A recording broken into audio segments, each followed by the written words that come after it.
Key modern railways. In-depth railway news.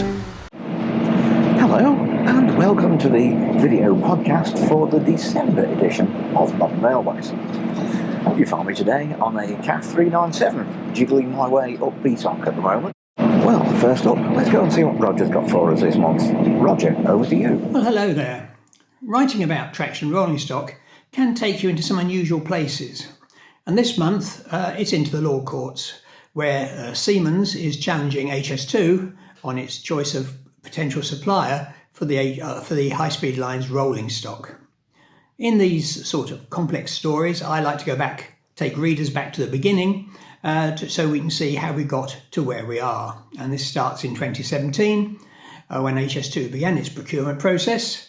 It produced a finals list, as it were, of 8 potential bidders, of whom 5 pre-qualified to go forward to actually receive the invitation to tender.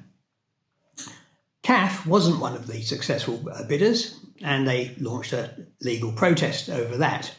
Fortunately for HS2, shortly after that, Bombardier and Hitachi announced that they were joining together, the joint venture, to bid for the trains. And so to keep the numbers up, CAF was back in again. We now come to earlier this year, start of this year, when it was announced that the joint venture and Siemens had gone through from the technical evaluation to the final commercial evaluation, which would decide who was going to supply the trains. Talgo hadn't made the cut, so they went to court and made a legal challenge. But before it could actually come to court, a settlement was agreed. They were bought off, as it were, and so all went quiet. The next stage is that Siemens was told that the joint venture had been chosen as the lead tenderer. When they protested this, they were told it was too early to have a protest because you're still in the game and you might still get the contract. When they were told in October that they weren't going to get the contract and that it was going to go to the joint venture, they were told, well, it's a bit late to protest now because there isn't time before the tender validities run out. So they've gone to court, and they've also put challenging the award on various grounds, and they've also tried to get an injunction to stop the contract being awarded. So lots of fun there, and lots of detail of how we've got to it. From there, we move on to Great British Railways, GBR, which I'm beginning to think GBR stands for going backwards rapidly. We now know that Network Rail has been told that the legislation won't be available in time. In the October Modern Railways, I published a timeline developed by the Office of Rail and Road, who ought to know about these things, which showed the new legislative powers going before Parliament in 2023, and the bill becoming law early in 2024. The aim had been to wrap up the legislative changes needed to give GBR its powers inside a new Transport Act. Well, that seems to have slipped back quite a lot. And of course, it does raise all sorts of issues over just what is going to be in the Act, or rather, what will the bill require. And as I reported last month, there are still a lot of unknowns, which even the DFT team trying to create the new model have exposed. There are various items that are not clear about what's going to happen. So that's sliding back, and of course we have an election in May 2024 at the latest, and so the legislation could be lost. And anyway, the Treasury has yet to agree the new model for GBR, for the new model railway. So that's another thing that's stalled. From there we go on to the passenger service contracts, the concessionaires who will actually run the trains under Great British Railways. Back in October, the Department for Transport held a virtual introduction, a market testing day at which potential bidders could attend and find out what was happening. Before that, they published a briefing on what it was all about, and I go into that in some detail too. What you notice here is that there are still a lot of unknowns, and also things are changing. For example, the William Schatz plan, on which all this is based, says that DFT will specify train interiors and ride and so on and so forth. But the market brief suggests that the passenger service contracts will also be responsible for procuring, maintaining and generally looking after the traction and rolling stock. That's going to need quite a big department to do that. And how do you procure something when somebody else is specifying or important points of it? The issue here is that the market testing day with the potential bidders was held shortly after the news that the creation of Great British Railways was running late.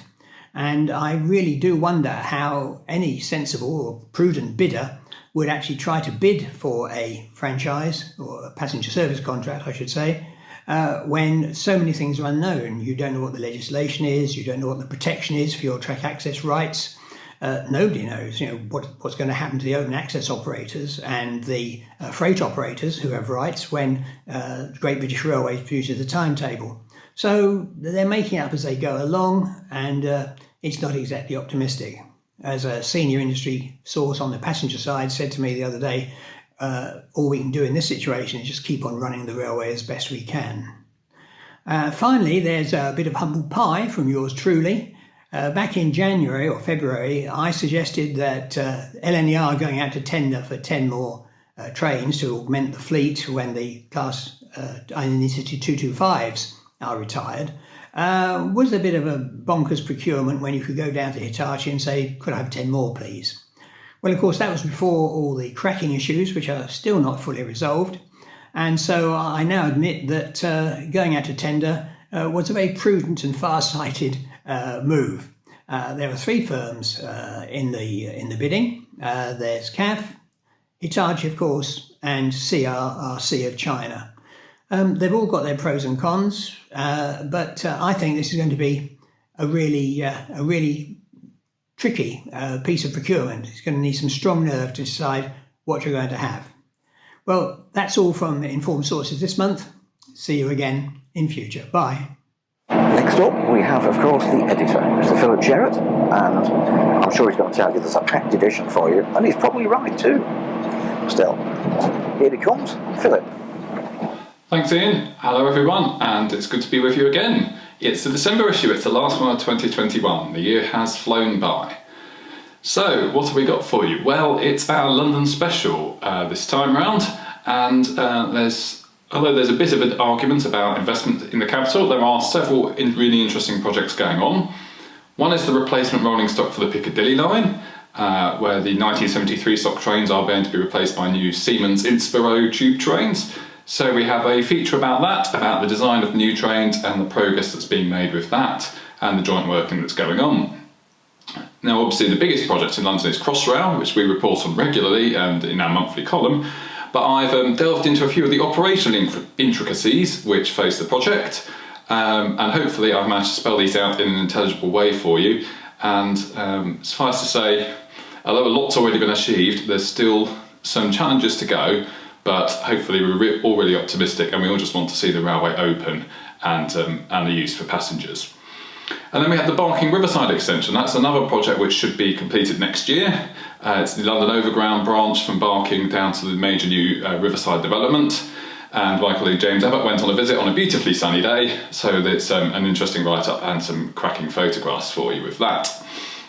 And then features-wise, we have our annual report on December timetable changes, where, as usual, we've uncovered some quite interesting detail, and it's a review of everything that's going on across the network. We also have an extract from a new book about Bob Reid, the former British Rail chairman, which is by George Muir, which you'll be able to read, and there's a reader offer to go with it as well. There's been lots going on news-wise. We have a lot of news pages this month. 6 of them are dedicated to the COP Climate Change Conference, and you'll have seen lots of reporting about the various rail activities going on there. This included some alternative traction demonstrations with the Hydroflex train from Porterbrook, the Viva Rail battery train, which Ian has also written about, and you'll hear about from him, and the Scottish Hydrogen Train project, which is the conversion of a Class 314 by Alcoa Energy, which I went over to see that. That was a static display, it wasn't actually moving, but it's an interesting project nonetheless. And alongside that, we had the Climate Train, which transported delegates up to the conference. We had a low carbon logistics event with some locomotive namings, and there were some interesting news announcements during the conference as well. So there's a lot to report on. Unfortunately, the headline news for us this month was the Salisbury collision, and we report on that, and our Rail Talk editorial reflects on some of the issues that raises around rail adhesion and line-side vegetation. Obviously, the integrated rail plan, that's now come out, but it wasn't out at the time we went to press, but we'll be getting on with analysing that, and you'll have all the detail on that in the January issue. And then there's some other news developments as well. In much happier news is the Oakhampton reopening. This is a great achievement from working together with Network Rail and Great Western Railway to apply project speed principles and get the line open. And Grant Shapps has now been and conducted the official opening, and by the time you're watching this, it will be carrying passengers. And this is a fantastic project. My colleague Andy Roden, who's down in the southwest, has done some really good coverage of that, which I hope you'll enjoy.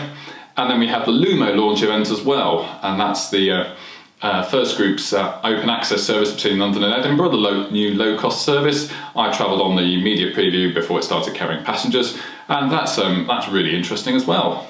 And I mustn't forget that we have our Rail Innovation Supplement in the centre of the magazine as well. That's our report on the Railway Innovation Awards, which we held back in October, so you can read all about the winning and highly commended entries. Some really interesting projects in there, which I hope you'll enjoy. So it's another packed bumper issue of the magazine. The rail industry is, as ever, is giving us lots to write about, but as for me, I'm off to study the integrated rail plan now and to get planning on our coverage for the January issue. So with that, I'll hand back to Ian. Thank you, Philip. Okay, that gives me my pan-pop column. Got one of those little sort of fantasy pieces for you here. Well, it's not supposed to be fantasy, it's supposed to be innovation. There's this group that have come up with these flying pod things which will be zooming in and out of tunnels and over bridges and crawling at the first floors of office blocks. This is actually being suggested for a link from the station to the Railway Museum at Shildon. In fact, more than suggested, they seem to be saying, yes, this is the way forward. And apparently it's going to be double the capacity and half the cost. Yes, pull the other one. So yeah, I think the guy I was talking to about it said, well, it's very important that we have the media on side. I can tell you now that this bit of the media is not on side because it's absolutely crazy. Still, hopefully you enjoyed reading about that. As you can see, I'm on CAF 397 here going up Beaton, and that's why there's rather a shaky picture. I got off the Pendolino at Preston, and the transformation was quite striking. I'm on my way to Glasgow to take a look at the battery train, Viva battery train, which is going to be named up there. It's going to be named Viva Venture. I've written a lot about names, but I like that name, which is not surprising because I thought of it. They were good enough to ask me what I thought, so there, Viva Venture it's going to be. And in fact, next up, we're going to go and take a ride on it. So let's transfer to the Viva Venture. And here we are on the Viva Venturer. Sorry, I'm in Scotland now, so I've got to put this on. The Viva Venturer, the battery train, which has just been out to Barhead, and as you can see, it's shifting quite a bit. So I'll be covering this in Paddock this month, as well as a little flight of fantasy on the flying pods. And as you can see, this is not a flight of fantasy. This is a train that's running entirely on batteries on what normally would be a Class 156 route. It's certainly keeping pace with what would be a Class 156 timing. And probably the main thing about this train is that the point is well made that the battery is a much more economical proposition than hydrogen. Of course, overhead wiring is a long-term permanent solution and then still the best idea. But if you can't quickly get the wires up, or indeed there's issues with how many trains are going to be paying for it, then battery technology is probably the way to go. I'd certainly go along with the fact that it's a cheaper and better option than hydrogen. So, here we are on the train. I'll take a little walk round. Well, off we go. First thing you notice, different coloured headrests. The idea of that is that you can tell people just sit in the perfect seats if you're social distancing. Little trims like coat hangers and so on. Notice the catering area there. That wouldn't be standard on Barhead train. There's a notice up here by the toilet. You can just see the thing on the wall telling you that it's a lot cheaper to run than hydrogen or diesel. I couldn't argue with any of that.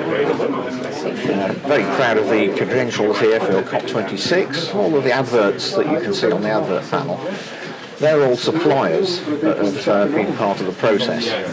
That area there looks like it's big stacks of batteries, but it isn't really. It's just another catering area, which it's turned out they didn't need. There you go. This is a quieter end of the train, but the staff are hanging out. And as you can see, it's a pretty decent environment. Certainly fine for a lot of shorter distance trains. So, gets my vote.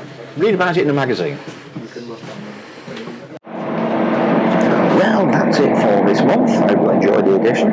And you'll probably be reading the January edition before you get the opportunity, but Merry Christmas. Visit www.keymodernrailways.com for more interesting and essential information about the British Railway Network.